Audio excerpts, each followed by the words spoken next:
You would spend trillions of dollars to do this, but you would be absolutely certain to get nothing in return for that money. Apart from dramatically increasing local corruption and making opium poppies the national crop. As the occupying power, you would run Afghanistan so badly, with such unbelievable stupidity and overbearing arrogance that by the end much of the population would yearn for the return of brutal religious extremists.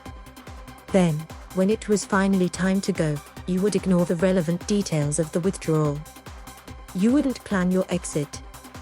You would just hope for the best. What could go wrong in a country controlled by the Taliban?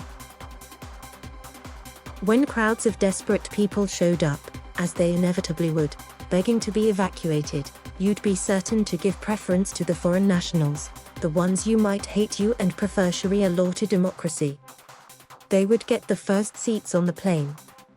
As for your own citizens, the people you exist to protect, we just wish them luck and leave them behind. You wouldn't even bother to get all of their names because really, who cares? Then, having done all of that, you go on television back in your own country to brag about what an amazing job you've done. You'd call yourself a hero. You'd compare your evacuation of Kabul to the Berlin airlift. And that way, once you've done that, the rest of the world would know you're not simply incompetent and weak, but you're also delusional. You are a lunatic with no self-respect. Having learned all that, your enemies just might conclude that now is the perfect time to take advantage of your diminished condition. And today in Kabul, they did just that. A terror bombing at the airport killed 90 people and injured 150 more. 13 of the dead were American servicemen, 12 Marines and a Navy corpsman. For the US military, it was the single deadliest day in Afghanistan in a decade. It was a tragedy and we saw it on television. In moments like this, Americans turn instinctively to their president for perspective and leadership. It doesn't matter if they voted for him, they want to be reassured by the man in charge.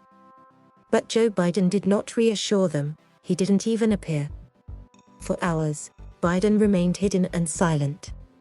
Finally, the White House announced that Joe Biden would speak to the country at 5 p.m. this afternoon.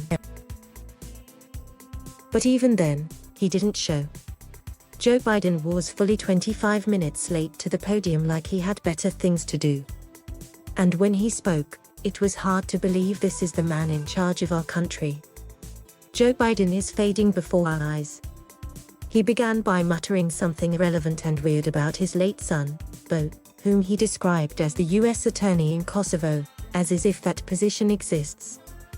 And then Biden pledged, his voice weak and halting, speaking at a pace half of what a normal person speaks at, that he was going to somehow hunt down and punish the people who killed our Marines today. And all of a sudden, this didn't sound a lot like a withdrawal from Afghanistan at all. Joe Biden, to those who carried out this attack, as well as anyone who wishes America harm, know this. We will not forgive. We will not forget. We will hunt you down and make you pay. No, you won't, unfortunately. The tragedy today was not a complete surprise. There was intelligence suggesting it might happen just hours before the attack. The US Embassy in Kabul now operates from the airport, sent out the following alert: because of security threats outside the gates of Kabul airport. We're advising US citizens to avoid traveling to the airport and to avoid airport gates at this time. US citizens who are at the Abbey Gate, the East Gate or the North Gate now should leave immediately. That turned out to be relevant intelligence. What did the Pentagon do with it? Well, not much. Apparently, they were too busy tweeting about equity. This morning, the Sergeant Major of the Army, a man called Michael Grinston, wrote this: Women's Equality Day reminds us we're smarter and more lethal when we come together as an inclusive, cohesive team. Okay, so some large, but as yet still unknown number of American citizens are trapped in Afghanistan tonight, all of them facing potential death. And here we have the senior NCO in the United States Army celebrating Women's Equity Day, whatever that is. Send in the pregnant fighter pilots.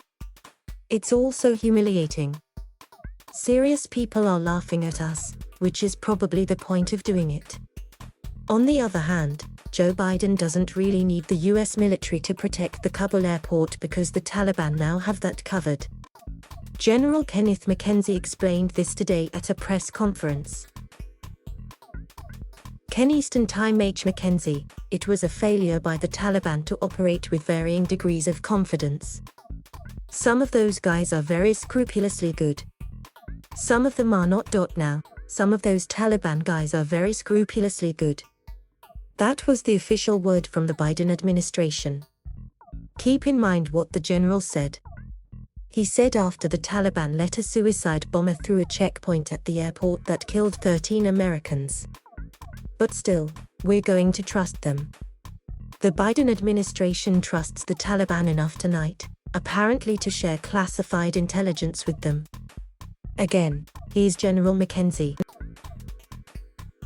Ken Eastern Time H. McKenzie, the other thing we do is we share versions of this information with the Taliban so that they can actually do some searching out there for us. And we believe that some attacks have been thwarted by them. And then we also use the Taliban as a tool to protect us. We share a common purpose too. As long as we kept that common purpose aligned, they've been useful to work with. They've cut some of our security concerns down. So we now share a common purpose with the Taliban. That's the head of the US military telling us that. So naturally, the Taliban are now in charge of protecting our citizens. Hey, America, here's your new bodyguards. The bad news is, they are the Taliban. It's hard to believe any of this is actually happening, or that quote is real, but it is happening. So what kind of information is the Biden administration now handing over to the Taliban? Well, according to Politico, US officials gave the Taliban a list of names of US citizens, green card holders and Afghan allies to grant entry into the outer perimeter of the city's airport. Wait, what? We gave the Taliban the names of US citizens in Afghanistan. We don't have special operators anymore. Why are we doing that? Why would you give it to the Taliban? That can't be right. Well, it is right. It's true.